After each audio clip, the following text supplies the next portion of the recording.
दोस्तों आपने अक्सर एसएमपीएस या फिर मोबाइल चार्जर या फिर जो सर्किट है उनमें देखा होगा कि जो आउटपुट में वोल्टेज लिखी रहती है उनमें वो वोल्टेज नहीं आ पाती प्रॉपरली, यानी कि एक जो भी दिखाता है फेक वोल्टेज दिखाता है। अगर हम इसमें कोई कार्ड वगैरह या फिर कोई लोड वगैरह दे देते हैं तो वोल्टेज ऑटोमेटिक डाउन हो जाती है। ठीक है, ऐसा क्यों हो रहा है? देखिए, सपोज यहाँ पर अगर 5 वोल्ट लिखी है, जैसे हम इसको लोड पे दे देते हैं तो वोल्टेज घट के 1 या 2 रह जाती है। या 12 वोल्ट लिखी है, लोड पे वो 12 की जगह 8 या फिर 6 वोल्ट रह जाती है। तो इसका क्या कारण है? अगर आप इस प्रॉब्लम से आप भाई सॉल्यूशन चाहते हैं, या फिर आप डीटीएच रिपेयरिंग का काम करते हैं, मोबाइल चार्जर रिपेयरिंग का काम करते हैं, उसमें फेक वोल्ट आपको दिखा रहा है, उसका सॉल्यूशन चाहते हैं, तो इस वीडियो को देख लेना। इस वीडियो से आप बिल्कुल इजीली सीख जाएंगे। अगर इस वीडियो से आपकी प्रॉब्लम का सॉल्यूशन हो जाता है तो वीडियो में एक प्यारा सा कमेंट और एक लाइक अवश्य कर लेना, ताकि हमको पता चले कि हाँ, इस वीडियो से फ़ायदा हुआ है। अक्सर ये जो फॉल्ट है बहुत सारे सर्किट्स में देखा गया है। 80% सर्किट में ये फॉल्ट आता है। और मोबाइल चार्जर्स में भी 5 वोल्ट भले दिखाता है लेकिन फेक चार्जिंग होती है, भाई परसेंटेज बढ़ता ही नहीं है। तो ये जो प्रॉब्लम है ये आती है सबसे पहले ये मेन कैपेसिटर से। सबसे पहले किन किन सेक्शन से आती है वो सीरियल वाइज बताऊंगा, लेकिन सबसे जो है ये मेन कैपेसिटर से। अगर मेन कैपेसिटर किसी वजह से फट गया हो, फूल गया हो, या फिर ये वीक हो गया हो, या बिल्कुल एक कहेंगे कि भाई नाम मात्र के लिए सर्किट में लगा हुआ है और अंदर से इसकी जो क्षमता है, जो पावर है, वो खत्म हो गई हो, इसकी वजह से ये प्रॉब्लम होती है। कैपेसिटर सर्किट में भाई लोड को मेंटेन करने के लिए लगाए जाते हैं और फिल्टर करने के लिए लगाए जाते हैं। इसके दो काम है, एक फिल्टर करना और लोड को बिल्कुल भाई बना के रखना। अगर कभी भी सर्किट में लोड पड़ता है तो ये बिल्कुल कैपेसिटर अगर आपका बिल्कुल अच्छी क्वालिटी का है और बिल्कुल पावरफुल है तो आपके सर्किट में कभी भी ये प्रॉब्लम नहीं आएगी। तो ये जो प्रॉब्लम है हमेशा कैपेसिटर के सेक्शन से देखने के लिए मिलती है। सबसे पहले आपने मेन कैपेसिटर चेंज करके देखना है। देखिए, दो यहाँ पर वो चीज़ है, प्रॉब्लम्स हैं। एक तो लोड पे लगाने पे सारी की सारी वोल्टेज कम हो जा रही है, तो आपने एक बार पहले मेन कैपेसिटर चेंज करके देख लेना है। अगर इस कैपेसिटर को चेंज करने के बाद आपकी प्रॉब्लम का सॉल्यूशन हो जाता है तो बड़ी अच्छी बात है, नहीं होता है तो इसके बाद ये रेक्टिफायर की तरफ भी आप थोड़ा सा नज़र डाल लीजिएगा, क्योंकि कभी कभी इनमें डायोड्स वीक हो जाती हैं तो प्रॉपर यहाँ पर ये वोल्टेज नहीं दे पाती हैं, जिसकी वजह से यहाँ पर आउटपुट में भी प्रॉब्लम्स आने लगती हैं।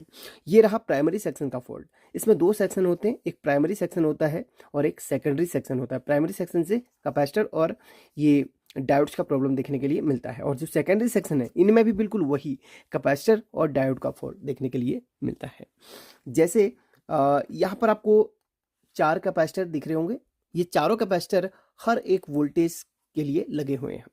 एक कैपेसिटर 5 वोल्ट के लिए है, एक कैपेसिटर 12 वोल्ट के लिए है, एक कैपेसिटर 24 वोल्ट के लिए है, और एक कैपेसिटर यहाँ पर इस 12 वोल्ट के लिए। यहाँ पर भी 12 वोल्ट मिलती है जो कि एम्पलीफायर्स वगैरह चलाने के काम पे आती है। अगर यहाँ पर चारों में से कोई एक कैपेसिटर वीक हो गया हो तो वहाँ पर क्या होता है, आपके वोल्टेज गड़बड़ा जाती है। अक्सर इस सप्लाई में यहाँ पर अगर आप देख रहे होंगे, जो 5 वोल्ट पे जो कैपेसिटर लगा हुआ रहता है, जो कि 1000 माइक्रोफेरेड का होता है, 1000 माइक्रोफेरेड का होता है, उस कैपेसिटर के ख़राब होने की वजह से, फूलने की वजह से, फटने की वजह से ये प्रॉब्लम देखने के लिए मिलती है। तो ये कैपेसिटर अगर आपका वीक पड़ जाता है तो आपके वोल्टेज में प्रॉब्लम्स आने लगती हैं। वैसे ही आप ट्रैक कर लो, हर एक वोल्ट का कैपेसिटर वहाँ पर लगा हुआ रहेगा। अगर 24 वोल्ट के पॉइंट को भी आप ट्रैक करोगे तो वहाँ पर भी एक कैपेसिटर लगा हुआ रहेगा। अगर इसमें गड़बड़ हो रही है तो उस कैपेसिटर के बाद चेंज करके देख लो। तो यहाँ पर ये तो रहा एक कैपेसिटर का फॉल्ट।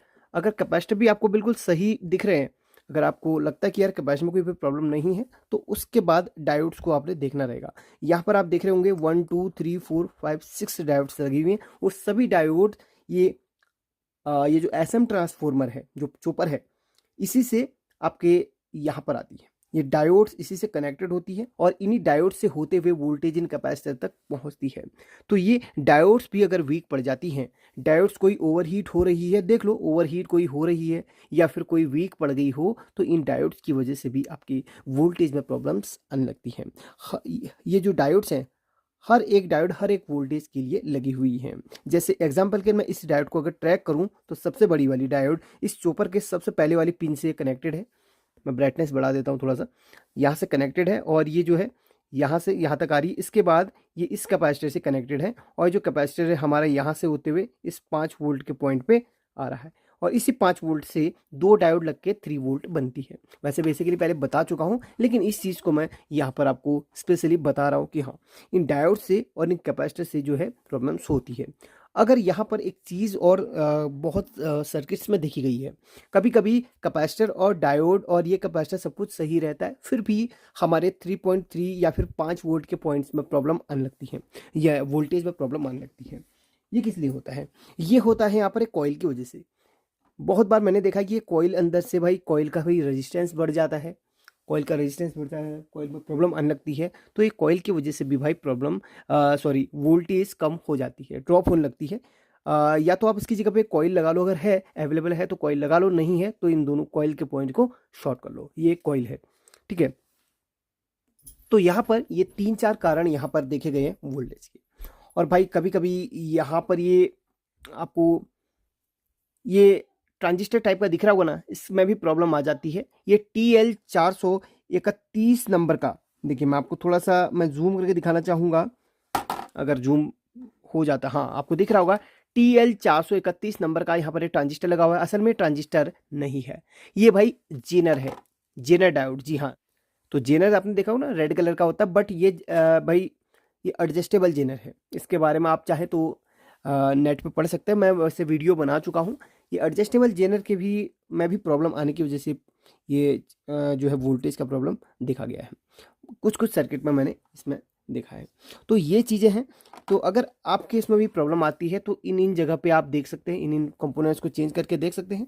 और एक चीज़ यहाँ पर और आपको थोड़ा सा मैं बता दूँ भाई, मोबाइल चार्जर में भी जो एक सेकंड में आपको सर्किट अगर है तो दिखाने की कोशिश करता हूँ। एग्जाम्पल के लिए इसी सर्किट को दिखा रहा हूँ। मोबाइल चार्जर में भी क्या होता है, अगर मेन कैपेसिटर वीक हो जाता है या फिर सेकेंडरी साइड का कैपेसिटर अगर वीक पड़ जाता है, तो उसकी वजह से भी भाई कभी कभी ये प्रॉब्लम्स आने लगती है वोल्टेज को। दिखाता तो बिल्कुल बराबर है, जब हम मोबाइल को चार्ज करते हैं तो वो नहीं हो पाता, कनेक्टिंग डिसकनेक्टिंग की प्रॉब्लम आने लगती है, ठीक है, या फिर ऑन ऑफ की प्रॉब्लम आने लगती है। ये चार्जर में ये कैपेसिटर की वजह से ऐसा होता है। तो इनमें भी वही होगा। और जितने भी SMPS हैं, भले वो कंप्यूटर SMPS हो, उसमें भी ये प्रॉब्लम्स आ रही हों, तो एक बार कैपेसिटर को चेंज ज़रूर कर लेना। तो चलिए भाई, वीडियो पसंद आए तो लाइक करके शेयर कर लेना और एक प्यारा सा कमेंट अवश्य कर लेना। Thank you so much for watching this video.